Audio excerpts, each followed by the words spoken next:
So good morning to you all, beta. Today we are going to continue same exercise from the chapter sequence and series, that is exercise 9.2. Yesterday we had discussed up to question number, I think, sixth question. Up to sixth question we had discussed the question. So today we are going to start from the seventh question. Now seventh question, given that find the sum of n terms of AP whose kth term is 5k plus 1. बेटा एक तरह से ये भी हम लोगों को general term given है, ak is equals to 5k plus 1 and we need to find out the sum of n terms of the given AP. लेकिन बेटा बात यह है कि यहाँ पे AP गिवन नहीं है, बट उसकी जगह पे हम लोगों को जनरल टर्म गिवन है इस AP की. We need to find out the sum of n terms of the given AP. तो हम लोग क्या करते हैं, सबसे पहले k की value 1 2 3 and so on put कर लेते हैं. k की वैल्यू पुट कर लेते हैं तो उसके अकॉर्डिंगली हमारे पास जो AP है वो आ जाएगी. सो यहाँ पे लिखते हैं put k is equals to 1 2 3 4 and so on.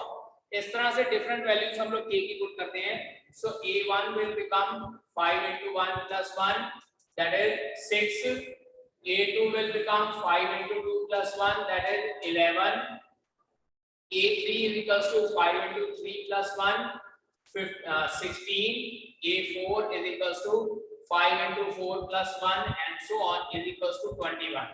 इस तरह से हम लोग डिफरेंट वैल्यूज पुट कर लेते हैं. therefore required AP is required AP. अब हमारे पास AP क्या बन गई है, 6, उसके बाद 11 16 21 एंड सो ऑन, जिसमें हमारे पास a इक्वल्स टू 6 है और d इक्वल्स टू 5 है, क्योंकि second term minus first term is 5 आ रहा है हमारे पास.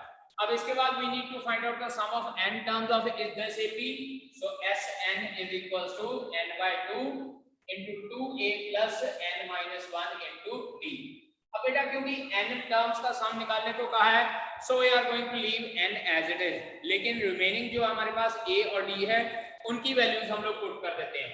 So it implies Sn is equals to n/2 into 2a, 2 into 6 12 plus n minus 1 into 5. और इसके बाद जब यहाँ पे वैल्यू पुट करते हैं तो बेटा चेक कीजिए, मैं आंसर यहाँ पे लिख रहा हूँ. Its answer will come out to be Sn is equals to n/2 into 12 minus 5 7 plus 5n, and this is the answer for this question. ठीक है. So sum of n terms of this AP will come out to be n/2 into 7 plus 5n, या हम लोग 5n plus 7 कुछ भी लिख सकते हैं. ठीक है. Now 8th question. अब 8th question हमारे पास है, given that the sum of n terms of AP is pn plus qn square. Sn is equals to pn plus qn square given है बेटा हम लोगों को. So we need to find out the common difference. देखो दो तरीके होते हैं. एक तरीका तो है कि हम लोग यहाँ पे n की वैल्यू 1 पुट कर लेंगे, that will come out to be S1. n की वैल्यू 2 पुट कर लेंगे, that will come out to be S2. यानी कि S1 मतलब एक टर्म, S2 मतलब दो टर्म्स का सम. ठीक है. तो अब उसके अकॉर्डिंगली सेकंड दो टर्म्स में से फर्स्ट टर्म माइनस कर लेंगे तो हमारे पास सेकंड टर्म भी आ जाएगी. या दूसरा तरीका हमारे पास से है कि हम लोग यहाँ पे डायरेक्ट एक फॉर्मूला होता है बेटा हमारे पास. We know that an is equals to Sn minus Sn minus 1. एक ये फॉर्मूला भी हमारे पास होता है nth टर्म फाइंड आउट करने का. Sn is equals to Sn minus 1. ये फॉर्मूले के अकॉर्डिंगली हमारे पास क्या आता है, it implies an is equals to Sn यानी कि pn plus qn square.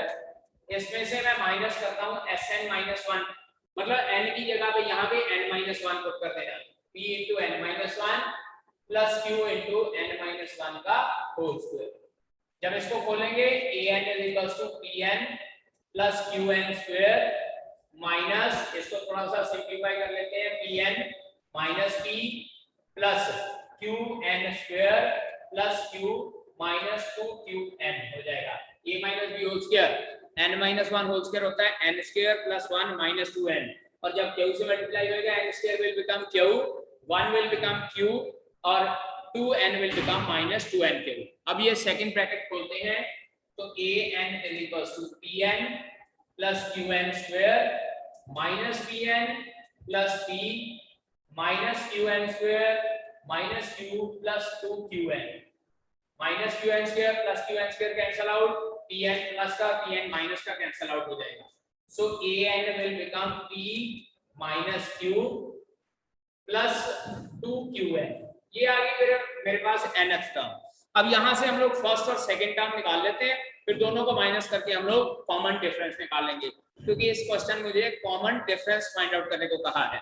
सो a1 ये आ जाएगा p minus q plus 2q, यानी कि p plus q.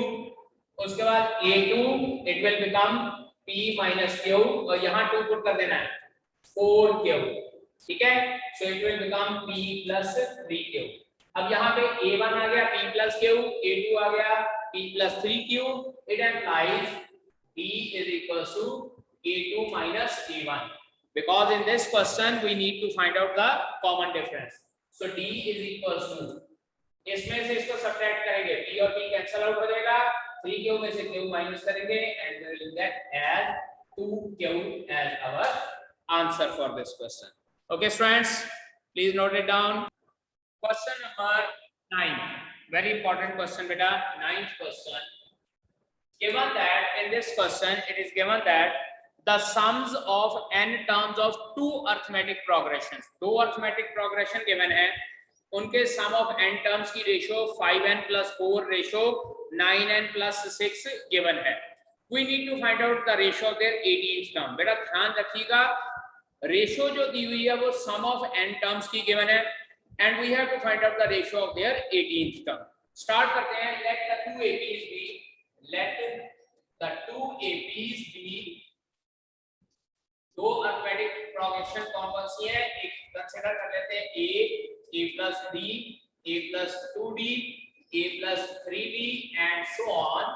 And second AP कौन सी हो जाएगी, a plus d, a plus 2d, a plus 3d and so on. Just abbreviation separate करने के लिए, क्योंकि यहाँ पे मुझे ये कहा गया है कि दो एपीज गिवन है, दो सेपरेट एपी गिवन है, तो दोनों सेपरेट एपीज को सॉल्व करने के लिए हम लोग दो डिफरेंट एपीज कंसीडर कर लेते हैं by considering first term separate है जी, कॉमन डिफरेंस सेपरेट है, तो उस हिसाब से मैंने लिख लिया. Now given that sum of n terms of first AP and sum of n terms of second AP, given that Sn over Sn dash is equals to 5n plus 4 over 9n plus 6. बेटा जी इन दोनों की जो ratio है वो 5n plus 4 over 9n plus 6 के बराबर given है. Means to say, let us consider Sn is the sum of first n terms of first AP, Sn dash is the sum of n terms of second AP.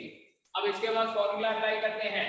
It will be n by 2 into 2a plus n minus 1 into d, और denominator में n by 2 into 2a plus n minus 1 into d. Check कर लीजिए, पहली AP की first term a थी, capital A थी और common difference capital D था. दूसरी एपी की फर्स्ट टर्म स्मॉल a है और कॉमन डिफरेंस स्मॉल d है. And this is given as 5n plus 4 over 9n plus 6. अब ये n by 2 न्यूमरेटर डिनोमिनेटर दोनों से कट जाएगा. इसके बाद नेक्स्ट स्टेप में क्या करना है, divide left hand side numerator and denominator by 2. इसके बाद लिखते हैं divide LHS numerator and denominator by 2. 2 से डिवाइड कर देते हैं. अब जब इसको 2 से डिवाइड किया इट विल बिकम a, इसको 2 से डिवाइड किया n minus 1 over 2 into d, और इधर डिवाइड किया it will become a plus n minus 1 over 2 into small d is equals to 5n plus 4 over 9n plus 6. ये term बनती है हमारे पास. अब इस क्वेश्चन की बात करते हैं कि पूछा क्या हुआ है. इस क्वेश्चन में ये पूछा है find out the ratio of 18th term. अब बेटा अगर 18th टर्म की रेशियो फाइंड आउट करनी है तो ध्यान दीजिएगा, 18th टर्म क्या होती है, a18 is equals to a plus 17b. तो इसका मतलब क्या है कि अगर मैं यहाँ पे इसी तरीके से a plus 17b और डिनोमिनेटर में भी a plus 17b बना लूंगा तो मेरे पास जो ये रेशियो आएगी that will be the ratio of 17th term. इसके साथ कंपेयर कीजिए, a की जगह पे 8 है, b की जगह पे d है, लेकिन 17 की जगह पे n-1/2 है। सिमिलरली डिनोमिनेटर वाली टर्म को कंपेयर करते हैं, a की जगह पे a है, b की जगह पे d है, लेकिन n-1/2 की जगह पे 17 है। तो अब हम लोग यहाँ पे क्या करेंगे, to find the ratio of ratio of 18th term, तो जो ये इक्वेशन नंबर 1 है, let us consider this equation number 1। Equation number 1 जो है इसमें n-1/2 को 17 पुट करते हैं। To find ratio 18th term, put n-1/2 is equals to 17।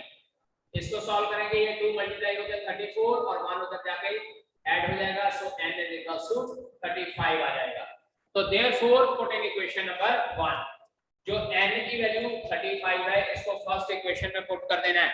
ये देखिए it will become a plus 17e, क्योंकि n की वैल्यू जब 35 पुट करेंगे 35 minus 1 34 divided by 2 17, 35 minus 1 divided by 2 17 आ जाएगा।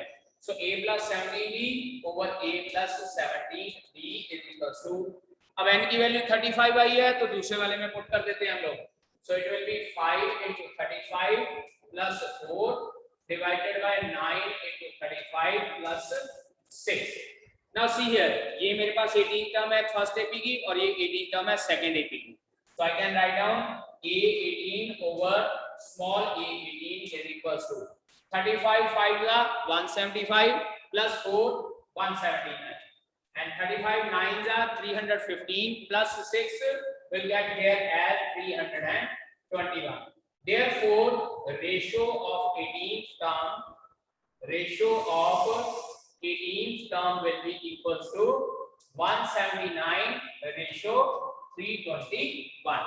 इसका मतलब 18 टर्म की रेशियो क्या हो जाएगी बेटा, 179 ratio 321। Okay, now next question of this exercise, that is 10th question, if sum of first p terms is equals to sum of first q terms, मतलब p terms का जो सम है वो सम ऑफ q टर्म्स के बराबर है। इसका मतलब p और q दोनों टर्म्स अलग अलग नंबर ऑफ टर्म्स हैं, ठीक है जी। Sum of p terms is equals to sum of q terms given है, then find the sum of first p plus q terms। पहले p plus q terms का सम फाइंड आउट करना। पहले तो जो कंडीशन दी हुई है उससे अगर हम लोग कुछ सॉल्व कर पाते हैं तो पहले उसकी तरफ देखते हैं। given that sp is equals to sq, sp जो है वो sq के इक्वल गिवन है, तो फॉर्मूला पुट करते हैं सम ऑफ n टर्म्स का बेटा जी।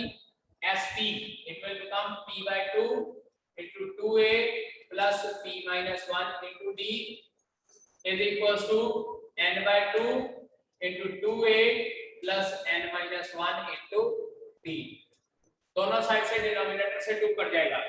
अब p को अंदर मल्टीप्लाई कर देता हूं, इसी तरह से इधर q को अंदर मल्टीप्लाई कर देता हूं। It will become 2ab plus p square minus p into d is equals to 2aq plus q square minus q into d।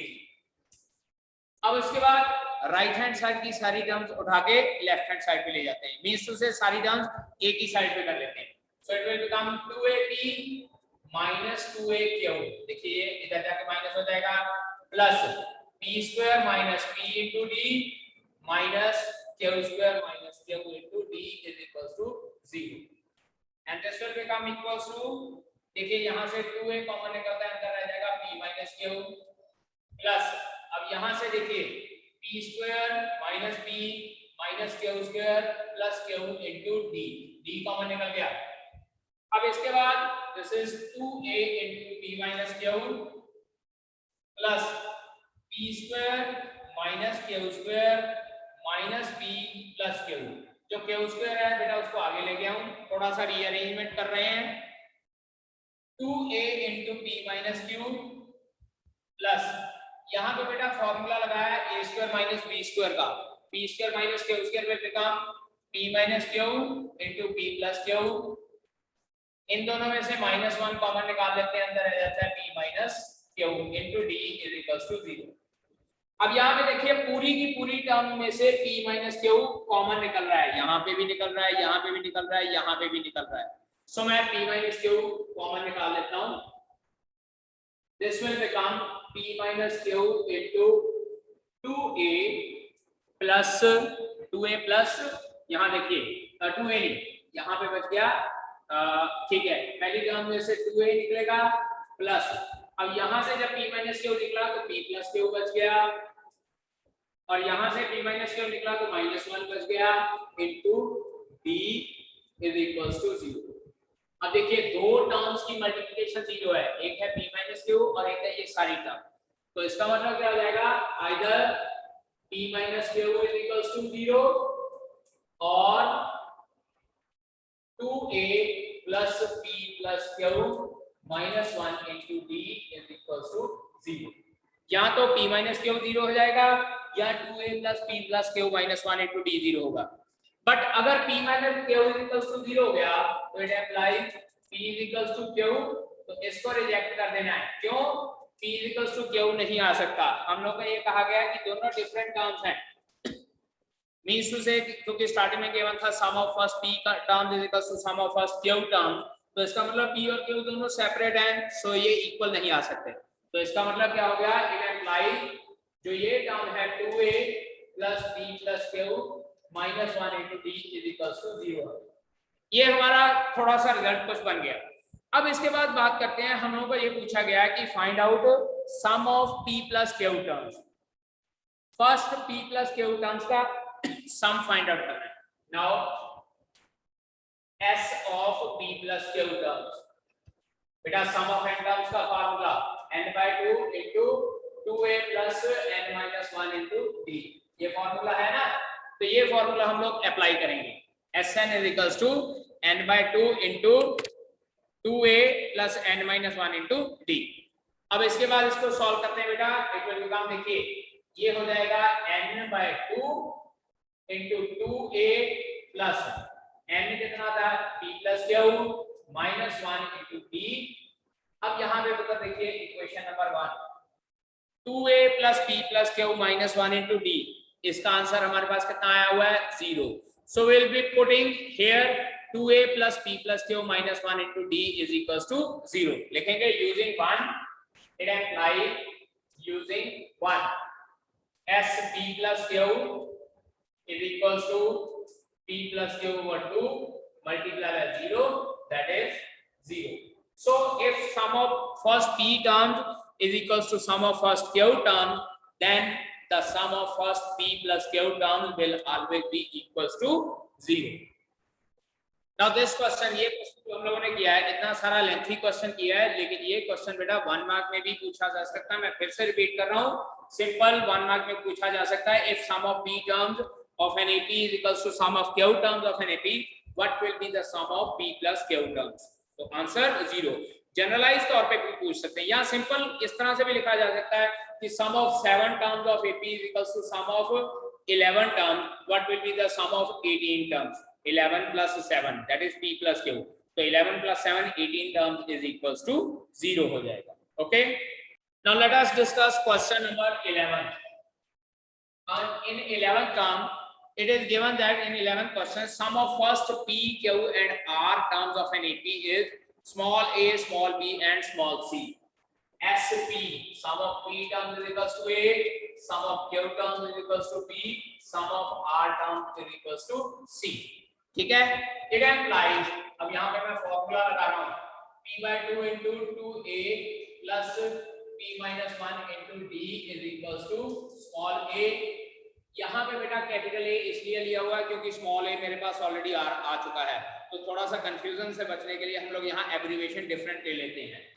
And here q over 2 into 2a plus q-1 into d is equals to b, and after that r over 2 into 2a plus r-1 into d is equals to c। यहाँ से ये value है। अब यहाँ question में ध्यान दीजिए, question में हम लोग को कहा गया है prove that a over p into q minus r, b over q into r minus p plus c over r into p minus q, इसको 0 प्रूव करना है। तो पहले कहीं ना कहीं किसी तरीके से मैं a ओवर p बनाऊं, b ओवर q बनाऊं, c ओवर r बनाऊं। तो देखिए किस तरह से इट एम्प्लाइज, इसी इक्वेशन को आगे कंटिन्यू करते हैं। ये p इसके नीचे चला जाएगा 1/2 into 2a plus p minus 1 into d is equals to a over p। Check कीजिए, या कह सकते हैं divide both side by p, इधर p कट जाएगा, उधर उसके नीचे आ जाएगा। इसी तरह से इसको divide both side bye q कर लेते हैं 1/2 into 2a plus q minus 1 into d is equals to b over q। इसको कर लेते हैं divide by r both side 1/2 into 2a plus r minus 1 into d is equals to c upon r। ठीक है जी, इस तरह से तीन इक्वेशन बन गई। अब फर्दर थोड़ा सा और सिंपलीफाई कर लेते हैं, जो ये 2 बाहर है इसको अंदर डिवाइड कर लेते हैं। तो मेरे पास बनता है it implies a plus p minus 1/2 into d is equals to a over p। यहां से बनेगा a plus q minus 1 over 2 into d is equals to b over q। इसके बाद नेक्स्ट मेरे पास बनेगा a plus r minus 1 over 2 into d is equals to c over r। This is equation number 1, equation number 2, equation number 3। अब इसके बाद हम लोग बात करते हैं जो चीज प्रूव करनी है। अब देखिए, प्रूव करने के लिए कहा है कि a ओवर b जो है वो q माइनस r के साथ मल्टीप्लाई होना चाहिए, b ओवर p q जो है वो r माइनस p से मल्टीप्लाई होना चाहिए, और जो c ओवर r है उसको p माइनस q से मल्टीप्लाई करना है। तो इसके बाद लिखेंगे मल्टीप्लाई इक्वेशन 1 बाय पहली इक्वेशन a ओवर p के साथ r q माइनस r चाहिए, तो q माइनस r से मल्टीप्लाई करते हैं, comma equation 2 by r minus p and equation 3 by p minus q and add, और उसके बाद इनको ऐड कर देना है तीनों इक्वेशंस को मल्टीप्लाई करने के बाद। अब देखिए यहाँ पे क्या बनता है, मैं पहले राइट हैंड साइड देख लेता हूँ। a ओवर p इसको किया q माइनस r के साथ मल्टीप्लाई, उसके बाद b ओवर q इसको किया r माइनस p से मल्टीप्लाई, उसके बाद c ओवर r इसको मल्टीप्लाई किया p माइनस q के साथ, और उसके बाद इन तीनों को ऐड कर दिया। ठीक है जी। अब देखिए जो चीज प्रूव करनी है उसका लेफ्ट हैंड साइड बन गया। अब इक्वल टू जो ये इक्वेशन थी इसको q माइनस r से मल्टीप्लाई करना है। देखिएगा a plus c minus 1/2 into d into q minus r plus a plus q minus 1/2 into d into r minus p plus तीसरी term a plus r minus 1/2 into d, इसको multiply करना है p minus q के साथ। और जब हम लोग इसको मल्टीप्लाई करेंगे तो देखिएगा बेटा लेफ्ट हैंड साइड जो है वो हमारे पास 0 आएगी। देखिए पहले मैं a के साथ q माइनस r को मल्टीप्लाई करता हूँ, a into q minus r, यहाँ से plus a into r minus p, यहाँ से हर टर्म में से a into p minus q, ये तो हो गया a मल्टीप्लाई। उसके बाद अगली सारी टर्म में से 1/2 पहले कॉमन निकाल लेते हैं, बाकी बचा p minus 1 into q minus r। बेटा ऐसे करते हैं d ओवर 2 ही कॉमन निकाल लेते हैं, क्योंकि d भी निकलता है 2 भी। अब यहाँ से d ओवर 2 निकला, q minus 1 into r minus p, और तीसरी टर्म r माइनस 1 इंटू ये हो जाएगा p माइनस q, और इज इक्वल्स टू ये सारी टर्म जो नीचे हम लोगों ने ऊपर लिखी है। ठीक है, अब इसके बाद सॉल्व करना शुरू करते हैं। देखिए यहां से थ्रू आउट तीनों टर्म्स में से a कॉमन निकलता है, मैं लिख लूंगा q minus r plus r minus p plus p minus q plus d over 2। अब अंदर मल्टीप्लाई करते हैं, देखिएगा p into q pq minus pr minus q plus r, ये पहली दो टर्म्स को सॉल्व किया। अगली दो टर्म्स को सॉल्व किया, QR minus PQ, QR minus PQ, उसके बाद माइनस R प्लस P, उसके बाद अगली दो टर्म्स को PR minus QR minus P plus Q is equals to ये सारी टर्म हम लोग लिख लेंगे।